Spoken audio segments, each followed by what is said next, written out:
Welcome to Meizon Mission. My name is Kevin. I'm Levi. And, if this is the first time that you're joining us, Meizon Mission is an inclusive faith community, and we strive to create spaces for people to hear and experience the good news of Jesus together. And so we're glad that you're here. Today is sort of a special day. It's a little bit of a different day. Normally, this would be a house church week, and some of you are gathering in your house churches today to view this. And we're excited that you're joining us today. But today is going to be a little bit different because today is it's our 1 year anniversary. 1 year. Yeah. So today, a year ago, we were recording our first program on my iPhone. Yes. In my living room. We literally had iPhones set up on like $10 tripod things that we bought. They were selfie sticks or something. I actually had a lamp from my bedroom that I brought in for lighting because we didn't have lights. Oh, we were clipping lights to ceiling fans. Do you remember that one? Yep, I remember. Oh my gosh, man. It was crazy. Yeah, we didn't know. We didn't know what we were doing. Yeah. At all. We hadn't.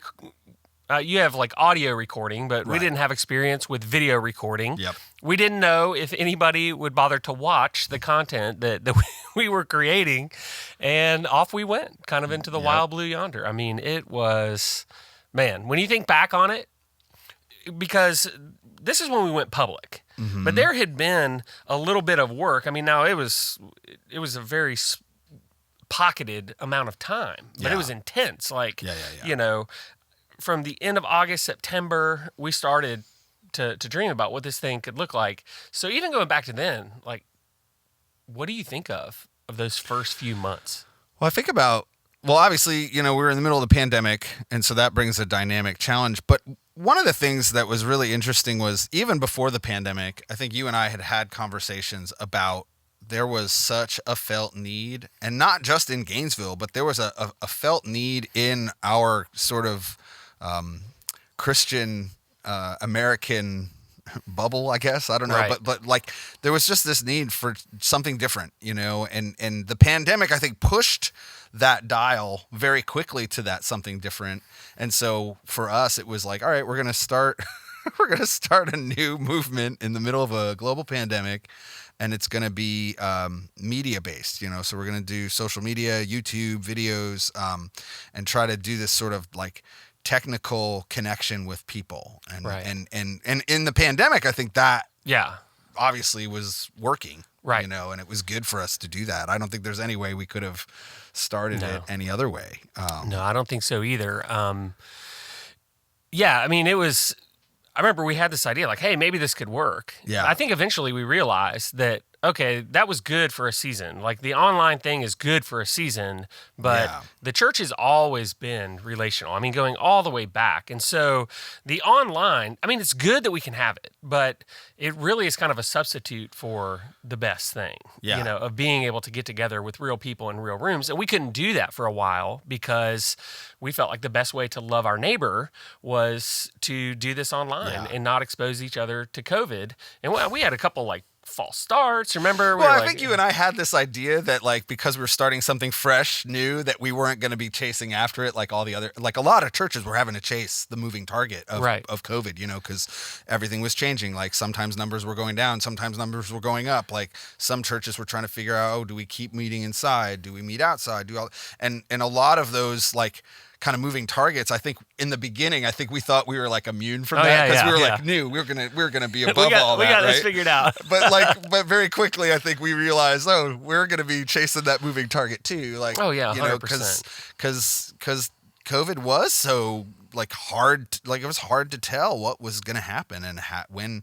I remember the first time we gathered. I think was it in March or April when we had when we met at the park at Jonesville Park? I don't even remember. But it was like in the spring, and I remember being so freaked out. Like, is this okay? Like, can we do this safely? Right. Like, is this going to be all right? Like with COVID and numbers were kind of going down, but they weren't. They weren't out for the count. And so, but that's been the experience all year. It was like, all right, can we do this? What does that look like? Yeah. Yeah, and even to go back to what you were saying, like we both kind of longed for a different church experience, right? And And one of the things that when I look back over even the first few months was just the authenticity with which we were able to do Meizon, right? I look back, we did a series, I can't even remember what we called it, but we were looking at the Bible and what is the Bible, what isn't the Bible? Have we made in the evangelical church an idol of the Bible? Has it become like the fourth member of the Trinity, the Father, Son, the Holy Spirit, and the Holy Bible?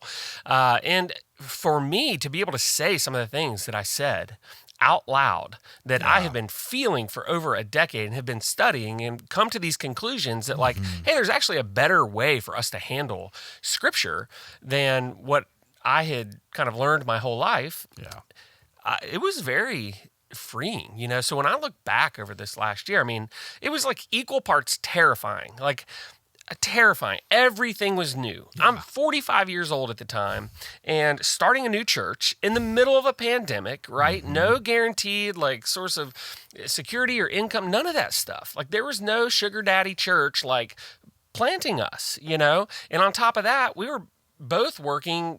I was starting a new business on top of that. I was learning how to pressure wash and doing that and doing this. You've worked 7,300 jobs this year. And so it was terrifying, but then there would be these pockets. It's wow, I can't believe I just got to say that out loud on behalf of a church. And there was no email inbox blow up. There was nothing well, you got to be careful how you say these things. We, from the beginning, have been committed to being intellectually, theologically honest and curious and say, hey, you don't have to see all of this exactly like we do. And there's just been something about that this year that has been, it's freedom is kind of the word that comes to mind. Yeah. It takes time. I think for me, even those first few messages, it took me a few times to be oh, I can actually say that now. I don't have to I don't have to disguise it behind the right verbiage or whatever. I could actually just spin say it. You can just say it. I can just say the thing. Yeah. You're not going to get called to the principal's office. You said this thing. Well, and I think one of the things that's really funny, and you and I have had this conversation recently, I think there's a lot more people in church spaces who think the things that we're thinking and are saying, want to say the things that we're saying, but because they're stuck in a system that expects a certain view on things or a certain spin on things, they have to tiptoe around oh well, it's the other day meeting somebody who's I read Rob Bell, and he works at a mainline church, and he's but I won't tell anybody that, because it's because they don't want the threat of either losing their job or whatever. But I think there's a lot of people in those spaces.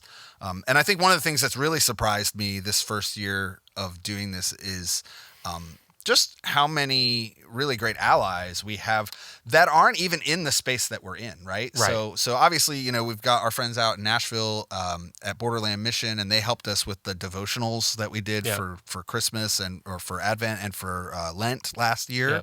And that was really great because they have a network of people all over the world who kind of contributed to that. And so we got to meet some new people and got to have some really rich conversations. What was so cool about that was those devotionals were just left there for you to kind of here's some meat, and you can chew the meat and spit the bones out that you don't want, but it was really good stuff. And then I think the biggest thing has been here in Gainesville, we have found sort of a great partnership with Anthem Church, which is a North Point network church here in town, Andy Stanley. But they've been really generous to us in letting us use space. Right now, we're in one of their spaces, recording this program, and so it's been really cool because I think the overreaching Big C church is still connected to what we're doing. It's I think one of the things I was afraid of was starting Meizon in a vacuum, starting it and being we're going to be alone. We're going to be off the reservation. We're going to be rejected. And sure, there's going to be tensions that we're going to have to face because of the things that we believe in and the things that we want people to hear about the good news of Jesus. But at the same time, it's really nice to stay connected to the greater church movement in some of these relationships. Yeah, 100%. And that's one of the things that surprised me too over the course of this year is I entered into it with this sense that like everybody was just going to be against us. And I'm just the elephant in the room is because we're LGBTQ inclusive, right? Right. Because that is the elephant in the room. It is the elephant in the room, and so. I remember thinking like, wow, everybody's going to be against us. And sure, there are some churches that, just think we're heretics or whatever. But I've been surprised at how many people who have said to you or me, well, I'm not where you are, but I can certainly see a need for this in the church. And that was really a pleasant surprise for me to realize like, oh, wow, like this is moving forward, maybe even faster than I expected in the church, and that the people are kind of like, yeah, you're kind of crazy for doing it. Good luck. I'm not, I can't go there with you, but I'll kind of cheer you on. Yeah. So, and they're also like, I just want to even mention this, like discovering over the last year that there are other churches and ministries in that space. Like Gator Wesley is in that space. Right. We're not alone. Right. This isn't going to be as isolated as maybe we thought. Right. I think, and I hope that we won't be the unicorn church in 10 years, in 20 years, that this becomes more norm. Just very Jesus-loving, Jesus-centered faith communities that are also inclusive. Yeah. That's awesome.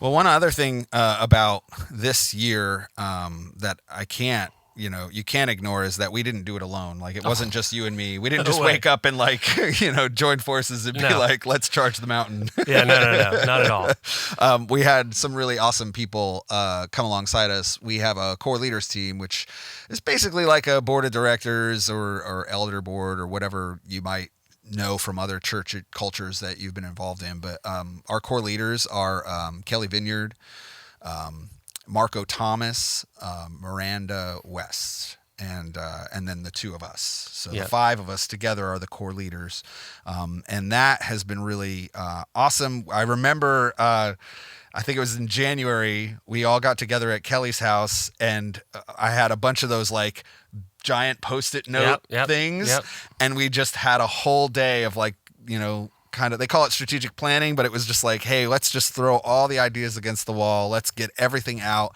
Let's talk about what we envision the Meizon Mission looking like.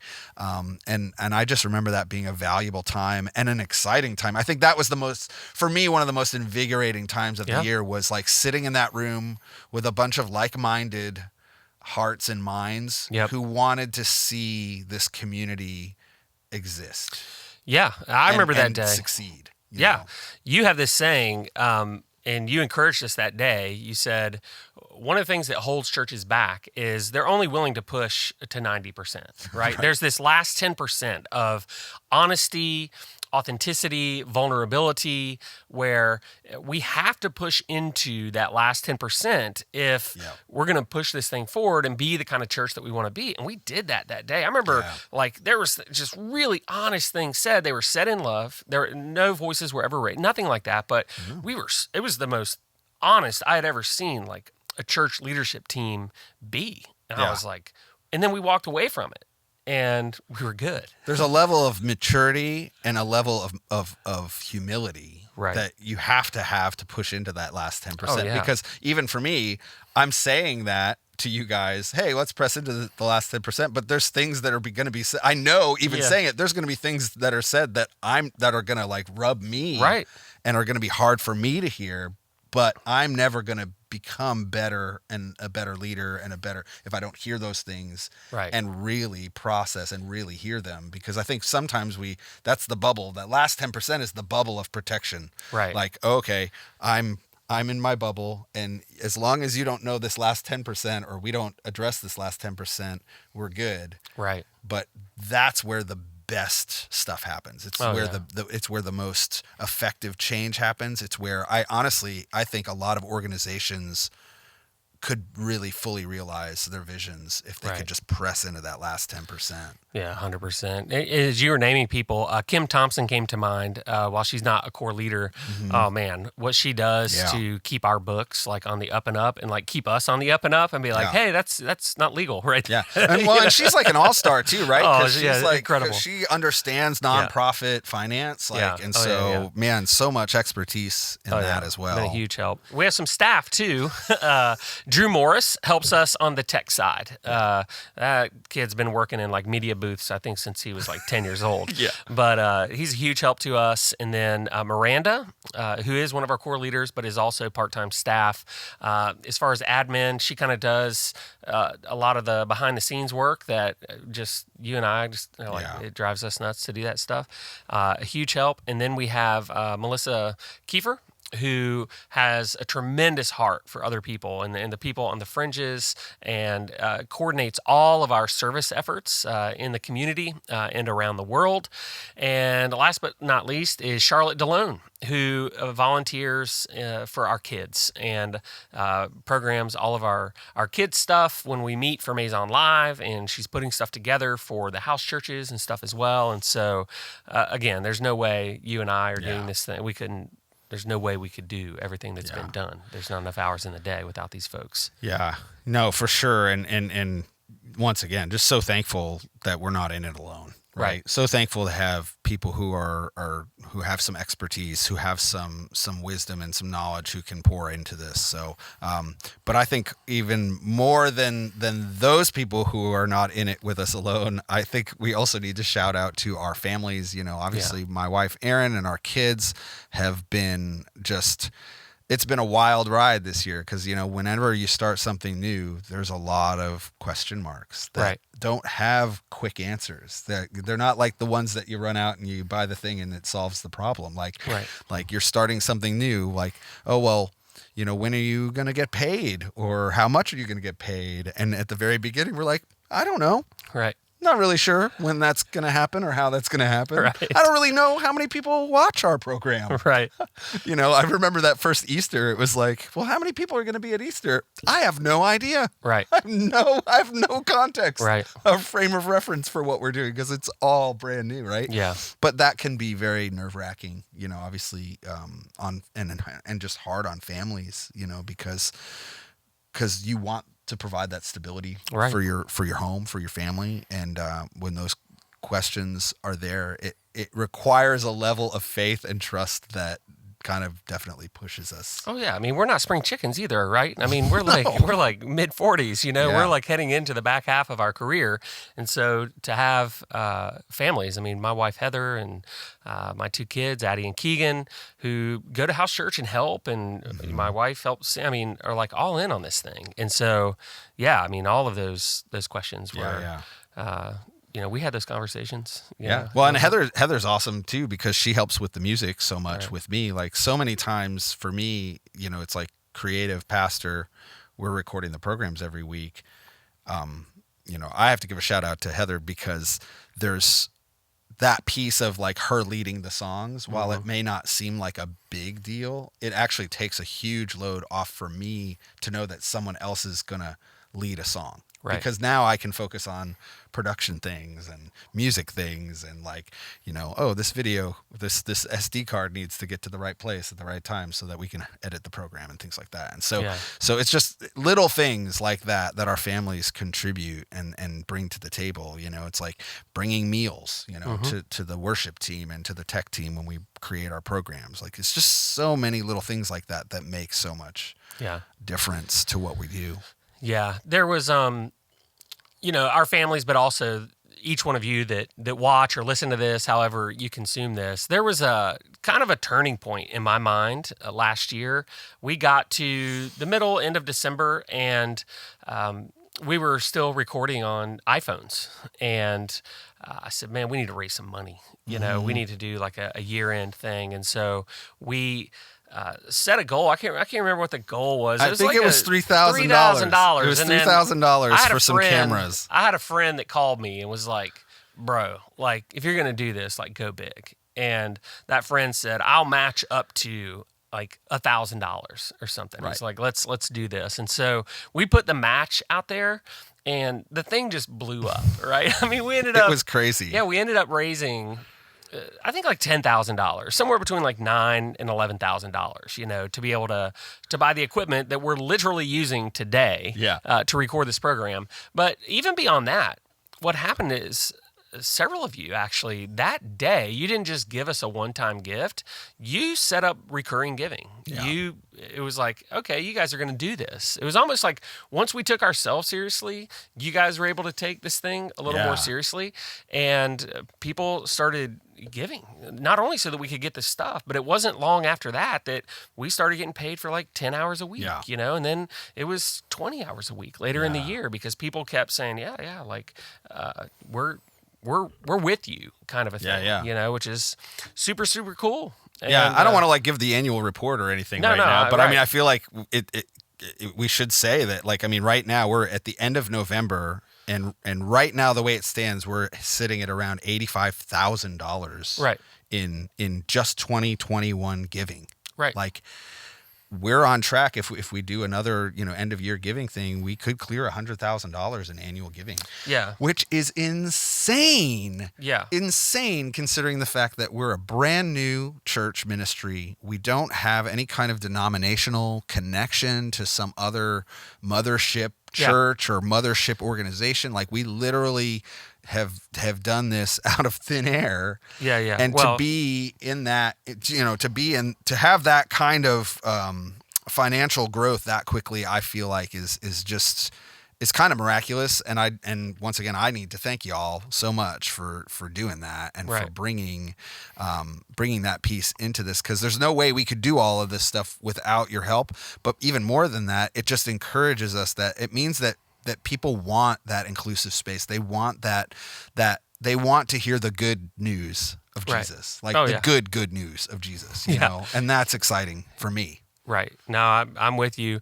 I think one of the most important decisions our core leaders made this year too. I mean, we're not fully like sustained. We still both have other jobs, but we said early on, we're going to set aside 10%. To give away, to help others. Some of that will be local, some of that will be international. And so, we've been able to connect with Stephen Foster Elementary School, and we're just in the beginning stages of that. But during teacher planning, we were able to take over lunch one day and just tell these teachers, hey, we appreciate you and everything that you're doing. We took donuts over one morning, and there's other things that are in the works. We've helped Jethro. Jethro Decimus has a ministry in Haiti called La Familio. I don't know. It's French. It's French. And I don't speak French well. But but Jethro's doing some great work in Haiti, building community there and trying to help people with employment. And especially this last year in Haiti has been really, really hard with the earthquake, and then also with just civil unrest with their government and everything. And so we've been able to help him, and that's been really exciting. And then also just even recently, we're doing this partnership for Strong Families Toy Drive for the holidays. 100%. Family Promise. We connected with a couple of other smaller churches to provide meals. That's going to be ongoing in 2022. So that's super cool to me that we're not worried about like, hey, let's build our house first, and then we'll worry about other stuff. When it's so like, foundational, right? We're building the foundation of Meizon on generosity, right? Like so we're already taking the things, those first fruits that we're blessed with, or that are given to us, and we're using the first bits of that to just pour that out on others, and to help, just help our community, help the people who are making a difference in the world. To create those greater spaces, it's so Meizon. I love it. Greater spaces. All right, so we are super thankful for our Meizon Live space that we've been able to use. Shout out to Precon Corp and Mort Vineyard, who was able to kind of coordinate that. If you've been to one of our Meizon Lives, you know that it's super high tech right now. It's outside in a parking lot. You have to bring your own chair. I mean, we are really rolling out the red carpet in terms of making it comfortable for people. No, we're so grateful for it, and it's been perfect, right? In a lot of different ways for a lot of different reasons. It's exactly what we needed, but that is not going to be our final Meizon Live location, man. So we're talking about greater spaces. Yeah. I feel like we have a greater space. I think, well, and it's awesome. This is like, and it's so cool that we're making this like verbal announcement for the first time on our 1 year anniversary. Yeah, it's super right? cool. Yeah. But we have found a space. We found a location where we can meet regularly, and it is so cool. I can't. It's like I'm like trying to like build the suspense because it's so cool. Let me tell you what it's got going for it. This place has its own chairs, which is huge, right? It has heat. It has air conditioning. It has food trucks. Mm-hmm. It has beverages. Cool lights. It has cool Edison bulb lights. Any space that has cool Edison bulb lights, I think that already takes it a little bit, like a couple levels up. Totally. But they serve beverages for kids and adults. Yes. Right? So why don't you go ahead and tell us where we're going to be meeting? So starting in January 9th, we're going to be meeting at Cypress and Grove Brewing. Which is downtown. It's right in the middle of Gainesville. It's just a block off of Main Street behind Main Street Publix. It's right by the food bank. It's like across the street from the food bank. And like Levi said, it's awesome. There's a really awesome outdoor area with picnic tables, and they bring food trucks in every evening. And so our hope is that we have church, and they have a little private party room in the back. We're going to have church back there. And when church lets out, people can hang out. We can have food. We can have some drinks. We can just let our kids run around outside. Like it's like the perfect community building location in the center of Gainesville, in the city where we want to be making the most impact. So it's so cool. Like you said, the first time we were walking through the space, and I love this, is just the potential for people to be walking by. Yep. To hear some music, or to hear what's going on, or to see a group of people outside hanging out, and to walk up and say, hey, what are you guys about? What are you guys doing? Yeah. And those opportunities to share about the Meizon Mission with people is like, that's so exciting. Yeah, it's one of the only locations that we can imagine someone could kind of bump into us. Yeah, right? I mean, we were looking at all kinds of other places, renting, a church space, a school, something like that. Yeah, those are great, but nobody's going to accidentally find you there. Yeah. They're not going to just show up and be like, oh, what is going on here? You know, and so no, it's super excited. This is at least for 4 months, right? We sat down with them. We said, we want it to be a win for them as well as a win for us. And so January, February, March, and April, we are going 100% to meet there, and then we're going to evaluate, see how it goes. We feel like it's going to be a great thing, and that it is going to be a win-win, and that we'll settle in there for a good season. So we're super excited. Do you know the date on that? It's it's going to be the January 9th. Yeah, 9th. January 9th is the second Sunday evening in January, and I think it's. We didn't zero in on a time. I was thinking like 4:30, 5 o'clock. It's going to be some 5 o'clock. So 5 o'clock in the evening on January 9th at Cypress and Grove Brewing. It's going to be awesome. I can't even. I still, when I think about it, I'm like, is this real? Like, is this really happening? This is going to be so cool. Like, we can talk about Jesus in the brewery. We are. It's going to be great. I already had like some of the musicians ask me like, so can I play worship music and drink a beer like in the same night? And I'm like, we can make that happen for you. Your dreams can be fully realized. Jesus' first miracle, man. That's right. Water to wine, baby. So that's right. That's oh man, it's really great. It's the center of the community, and that's where we want to place ourselves strategically. It's just so exciting to go out and to be in the community and to be with people and to share that space with them and to bring Jesus into that space, and not in a pushy way or a preachy way, but whatever, dude. I'm bringing my tracks. Are you gonna? Oh yeah. I'm gonna be like, I'm gonna have a bullhorn after church. No, I hope so. Yeah, it's gonna be awesome. I see. That's what my fear is, that bullhorn guy would show up. Yeah, to like protest right, us. To protest us. That's awesome. My immediate is like, oh gosh, is that what's going to happen, right? Oh man, that would be such an opportunity for grace, right? Oh man, well, cool. So, man, I think back on this year, I have so much gratitude just for even personally, I mean, I was kind of a wreck a year ago. You know, I mean, think we both were, man. I was struggling with anxiety, It was depression. bad. I met for breakfast with my father-in-law, you know, and I just shared with him yesterday. I was like, man, the difference a year makes. I had never been through a season like that, and just the peace that I have now, you know, it's just night and day. I mean, I had preached and talked about peace, you know, my entire career, but I had honestly never really had like one of those uprooting life events either. You know, my life had been pretty good, and so, man, I look back and I'm thankful for all that God has done. I'm thankful for all that Meizon has been able to accomplish. The people who have just kind of like jumped on board with us, people that we didn't know who show up to house church and are a part of this thing. I mean, it's so exciting. And to think all of this has happened in a year. I mean, sometimes it feels like 6 months, and sometimes it feels like we've been at this for like 6 years. It does. You know, I mean, It does. and so I can't wait until we sit down next year and look back on this year. I mean, I have no idea what we could be looking at, but I think it's going to be a good conversation. It's crazy. We didn't plan this at all, but I'm actually gonna now. Here comes the Bible study, right? Okay, Because it's you what you gotta said. have that. You gotta have Because it's that, what you right? said that just prompted this. But it's like it's that story in Joshua, right? When the Israelites are crossing over into the Promised Land for the first time, and God tells them to build a monument. Oh, right? yeah. He tells them, Stack he's the like, stones, stack right? these Yeah. stones here as a Reminder. reminder of the thing that I I did did. to deliver you to this promised land, right? Right. And I feel like those markers, like for me, I always think about like times like this where we get to look back and celebrate the year. And like you just said, like, man, it's going to be awesome next year when we look back on what 2 years is going to be like. But I think it's like coming back to those markers, those moments where we can reflect and when we can look back. Like for the Israelites, they look back on 40 years. Right. Oh, yeah, it was rough. And and all the good and the bad that Right. brought them there. And I think that's also important too. Is like what you were saying about how it was so hard and that it was difficult and that you had to wrestle through a lot of things that you had never had to work through before. Yeah. I think that's the markers aren't there just to like celebrate the good, but they're also to remember the hardships. Right.